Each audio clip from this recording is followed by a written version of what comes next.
Jérémy. J'ai mon diplôme en économie et gestion. J'ai fait économie parce qu'on m'a dit qu'avec ça, j'aurais un emploi garanti, bien rémunéré. Je vais postuler, c'est ce qu'on m'a dit que je devais faire. Il faut bien payer sa pizza. Maintenant, j'ai mon premier entretien d'embauche dans la grande société multinationale Dr Proteker. Je suis stressé à mort.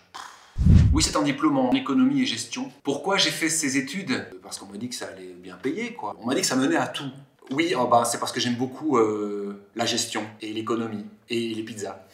Pourquoi est-ce que je voudrais travailler chez vous? Mais parce que vous êtes à la pointe de l'innovation, du marketing dans le secteur alimentaire. La vraie raison. Je voudrais vraiment savoir ce qu'ils mettent dans leurs pizzas pour qu'ils les vendent aussi bon marché et que ce soit quand même comestible. Il y a un truc. Ma qualité principale, l'honnêteté. Je dis ce que je pense. Par exemple, vous avez un très beau bureau là avec les plantes en plastique. Là. Et c'est joli, dehors on voit l'autoroute. Pourquoi est-ce que vous êtes tellement installé proche de l'aéroport? C'est pour garder les gens motivés de travailler. Ils voient les avions partir en vacances et ils se disent « Ouais, moi je veux aussi partir en vacances et je travaille. Ils sont motivés. Pour les réunions, comment ça les réunions? Ah oui, vous avez des réunions à Munich, à Milan, à Dubaï. Pourquoi est-ce que vous allez faire des pizzas à Dubaï? Ah oui, c'est un grand marché là. Honnêtement, je sais pas si je vais postuler chez vous. Vous avez pas l'air bien dans votre peau. Vous avez l'air tout stressé. Il faut sortir ici, vivre un peu. À vous entendre, on croirait que manger des pizzas 3 fois par jour, ça rend heureux. Bah, regardez-vous. Alors, ce que je vais faire, c'est que je vais vous laisser réfléchir à votre modèle d'affaires, pour voir à long terme comment les choses évoluent. Il faut un peu ouvrir les yeux. Et puis je reprendrai contact avec vous, voir si vous avez évolué. Et puis peut-être que nous pourrons travailler ensemble. Bon, ben, je vous laisse dans votre bureau tout moche. Bon travail, bonne journée. Mais c'est pas possible. Le but numéro 1 de cette boîte, c'est de faire du pognon, d'avoir la plus grande part possible de pizza. Moi, je m'en fous de la plus grande part. Ce que je veux, c'est avoir une part et que les autres aient une part. Il y a d'autres modèles économiques, quand même. En revenant de mon entretien d'embauche, je suis allé au salon Wassorette. Là, alors que j'étais en train de sortir mon linge, la propriétaire, Rita, elle me connaît bien. Elle se met à me parler d'économie fonctionnelle. Ah, mon petit Jérémy, tu viens encore laver tes chaussettes, hein? Toi qui fais l'économie, tu sais combien ça coûte ces machines? Enfin, pas celle-ci, hein, c'est du professionnel, hein. Mais celle que tu achètes là pour chez toi. Ça veut faire l'économie, mais ça sait pas combien ça coûte les choses de la vie. Tu en as pour 500 €, en moyenne bien sûr. Sais-tu qu'en moyenne, ces machines, on croit que c'est pour la vie? T'en as pour 8 ans. Et c'est fait pour que ça dure pas longtemps. Du coup, 500 € par 8, ça fait 65 € par an. T'as ta machine chez toi. Après, faut faire tourner la machine. Tu rajoutes alors de l'eau, de l'électricité, t'en as pour 50 € en moyenne aussi par an. Ça fait quoi? 115. Après quelques années, tu as la première panne. Il faut faire intervenir un spécialiste, hein, Jérémy. 75 € de l'heure, un spécialiste. Plus le déplacement, les pièces et les mains d'œuvre, etc. TVA, boum, non, genre d'addition, hein. 60 € par an, tu peux rajouter. Au total, 175 € par an. Oui, directement, ça coûte beaucoup plus cher. Bon, tu viens dans mon salon, hein, Rita, Wasserette. T'as vu le prix des machines? 4 €, hein, pour 9 kilos, hein. Alors avec 2 machines, je peux te dire que tu as largement assez pour toute l'année, tout le mois. 2 machines, 8 € fois 12 mois de l'année, 96 €, hein, dis. Tu as déjà comparé au prix de 175, c'est presque la moitié du prix. Qu'est-ce qu'ils ont les gens à acheter comme ça? Les gens payent des fortunes pour être propriétaires. Une fois que t'es propriétaire, t'as tous les ennuis qui vont avec, hein. Alors que, si tu payes juste pour l'utilisation, tu n'as pas les ennuis, hein, Jérémy? Et ça te coûte au final beaucoup moins cher. Qu'est-ce qu'ils ont les gens à payer cher pour avoir des problèmes? Ça s'appelle l'économie fonctionnelle. Quand tu peux payer juste pour l'utilisation. Allez, va faire un petit jogging. Dans 30 minutes, c'est terminé. Ne t'inquiète pas, je m'occupe de tout, je surveille. Donc, si je comprends bien, je dois pas tout acheter, mais je peux juste payer pour l'utilisation. Donc ça veut dire quoi? On n'est pas toujours obligé de gagner plus de thunes, comme on nous le fait si gentiment croire.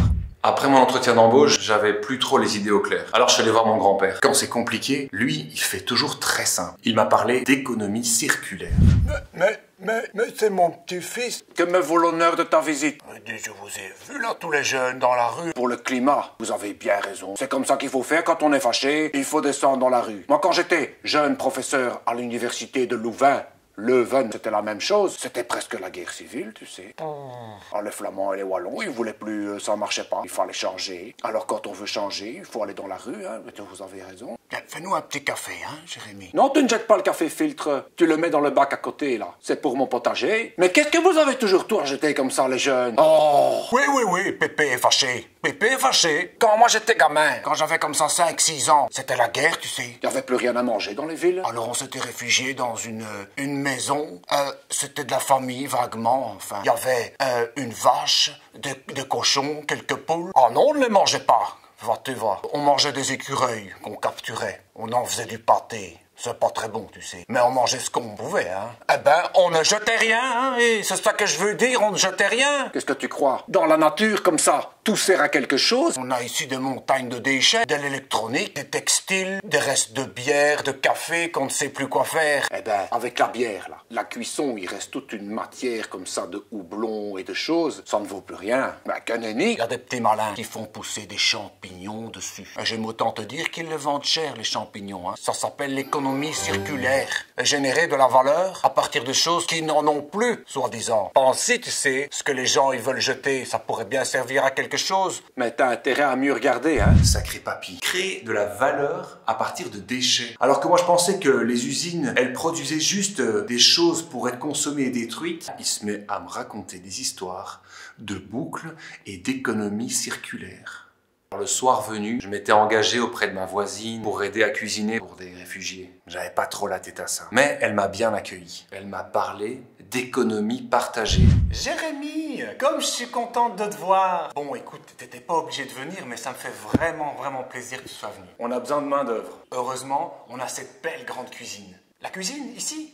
Non, c'est pas la mienne, hein. Pour quelques dizaines d'euros, on a cette cuisine professionnelle qu'on a pu avoir sur partager.com. Comme monsieur ici n'a pas besoin de sa cuisine tous les jours, il la met en location. On l'a louée. Son loyer, il lui revient beaucoup moins cher. Imagine, tu as une pizza beaucoup trop grande pour toi. Eh ben, tu gardes juste ce dont tu as besoin et tu revends des petits morceaux aux gens qui ont faim, qui payent un petit peu chacun, et du coup, tout le monde est content. Ils ont eu à manger pour pas cher, et t'as eu ta pizza pour pas cher. Ça s'appelle l'économie partagée. Tu génères de la valeur économique en partageant.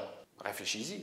Voilà qu'en tant que jeune professionnel, de nouvelles perspectives s'ouvraient à moi. Le premier scénario que j'imagine, c'est de finalement peut-être bien aller travailler chez Dr Prouteker. Imagine que le petit bloc de mozzarella ou les rondelles d'olive soient bio. L'impact que ça a, des millions de pizzas chaque jour. Je pourrais parler au manager, je connais son langage. Monsieur le directeur, vous regardez comme moi le diagramme pizza. Vous avez vu que la part du bio a encore doublé ces dernières années. Alors vous êtes un homme de chiffres. Business is business. Le client est roi. Alors vous n'avez plus aucun choix, monsieur le directeur. Vous devez investir dans la pizza surgelée bio.